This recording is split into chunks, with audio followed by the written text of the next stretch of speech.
Hello friends, it's Stephen from Bread Philharmonic. This is the bread question series. So if you have a general question or a particular issue with your sourdough bread, please share it in the comments section below. So let's begin. Today's question comes from Erika in Frederick, Maryland. She writes, I'm new to baking bread. There are so many resources, I don't even know where to start. Can you recommend a path forward for me to learn in a more structured way?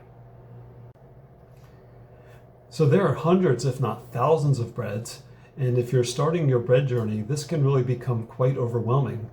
The good news is that these hundreds or thousands of breads can be grouped together by like quality characteristics, and they fall into one of four groups.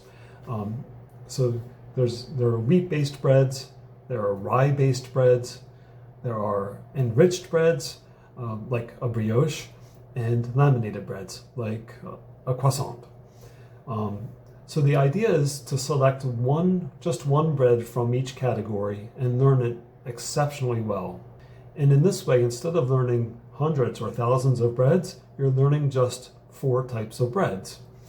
So once you select the one bread within the category, this one bread will then serve as a baseline for other breads in the same category. In other words, once you learn one bread, all the other breads that fall in that category follow more or less the same principles. Now, bread baking can be extremely complex. There are many, many, many minute details. But in the beginning, it's really a lot more important to focus on the basics.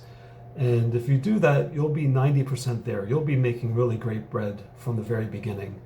Now, there are only 5 steps in the bread baking process. So those are mix, bulk, shape, proof, and bake. We want to focus on those things that are important in each of those steps. So with mixing, that you want to make sure that your dough temperature is correct and that your dough consistency is correct. And this means that you want to learn how to conduct the window pane test. For bulk fermentation, which is often very problematic even for experienced bakers, please watch my other video about bulk fermentation. All you have to do is master volumetric rise, measuring where the dough starts in the bin and how much it rises in the bin and where it ends in the bin. With shaping, you only really need to learn 3 shapes. You need to master 3 shapes. That's a boule, then a batard, and then a baguette. And to simplify things, I mean, there are so many ways to shape a boule and a baguette and a batard, but master one way, master the simplest way, and then you start to deviate away.